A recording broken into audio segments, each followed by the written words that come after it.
Okay, good afternoon and good evening, whichever part of the world you're watching this video. Welcome to our YouTube channel. In this video, I'm going to mention just a few indications why a clinician or a doctor would want to request for an echocardiogram. An echocardiogram is, as we said in the first video, is an ultrasound of the heart. It can be non-invasive and sometimes invasively, but the commonest, almost 80% of echoes that are done in hospitals are non-invasive, that is transthoracic, that is the probe is put on the chest to visualize the cardiac structures. Anyway, in other ways, they may be necessitated to do an esophageal echo. That means they'll put a probe through the esophagus just to be closer to certain structures of the heart, that like the mitral valve and the aortic valve. So that is an invasive method, and which is rarely, in most common cardiac practice, is not done. So it's only done for special cases. Now, an echo can be requested by a clinician. One, that is the indication, the reason why someone will order, a clinician or a doctor will order an echocardiogram. One is to look at the size and function of the heart. Two is to look at the possibility of any congenital abnormalities, that is heart defects that are found to be in the heart from the time the baby is born. And the third is to find out any abnormalities of the heart or disorders that can be acquired. That is when someone is born normally with a normal functioning heart and size, but later on acquires a heart problem, such as heart failure. Now, the echo will actually be ordered to try to find out, to investigate and find out the cause of that cardiac problem. The other reason is, in most hospitals, it's a common, it's gold standard now, a requirement or a protocol that a basic echocardiogram should be done when they are planning a major operation, like when they want to administer. Before they administer general anesthesia, the anesthetist must be sure of how good is the heart, what is the function, what is the ejection fraction of the heart, how much performance of the heart is actually there before they administer anesthesia. So for major operations, the surgeons or the evaluating clinician or doctor might require an echo, a detailed echo done by a skilled person to try to have an idea of the heart function and size. So there could be also, in most cases where they are treating cancer these days, there are so many ways of treating or controlling cancer. So one of them is by administering chemotherapy.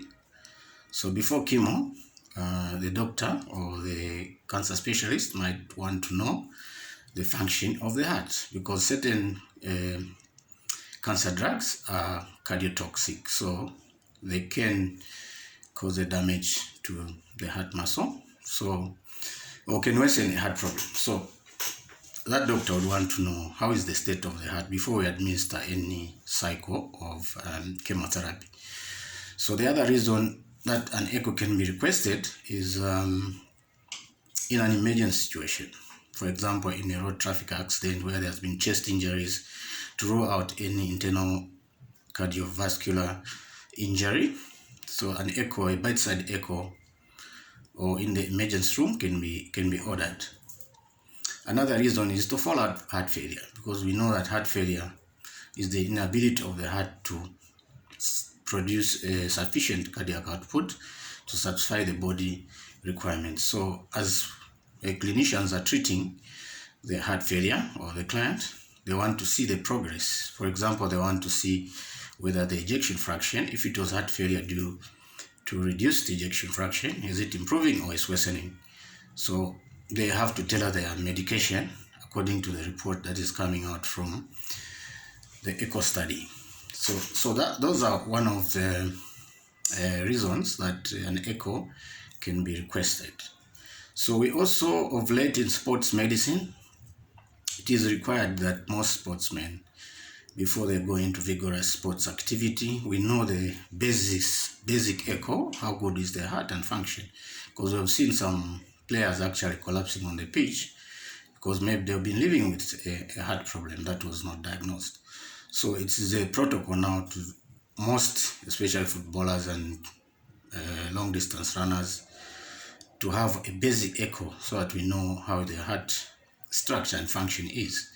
So it is a requirement actually to request for an echo. So those are one of the reasons that a doctor or clinician might request for an echocardiogram. So it is actually a very simple non-invasive procedure. Usually the procedure will be explained to the client, and usually it's painless. Yeah, it's painless. It's maybe the client will just feel a bit of coldness on the chest where they'll put the gel, and that's all. Nothing really complicated. So those are one of the indications for an echocardiogram. Yeah. So in the next, that is all about the indications or reasons why a doctor or a clinician might request for an echo. So in the following videos that we will be uploading soon, we'll be starting first to show the structure of the heart. How is the heart made, structured? What is the outside and how is the inside, the heart muscle size, the difference of chambers, the right and left, the valves. So all that will be highlighted, and I hope you're going to enjoy these videos. And please don't forget to subscribe and hit the notification bell, because when we upload these skill building, echo skill building videos, you will appreciate it. And we know that online education now is taking the center stage, because we know that because of the coronavirus, the travels outside the country or to institutions where they teach echo by ground school are restricted. Movements are restricted and they're risky. So what we do, we take advantage of technology, which is the internet. We'll do as much as possible to show the videos and the live cases and the cases, clinical echo cases that stick. So if you're practicing echocardiography, you'll be able to refer to the videos once you are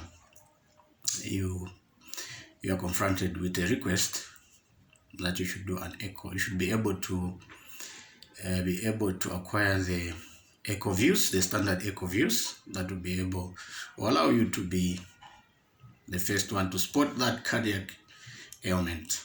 So look forward to see you in the next video. Thank you, and don't forget to subscribe, and as we always say, keep safe, always wear your mask,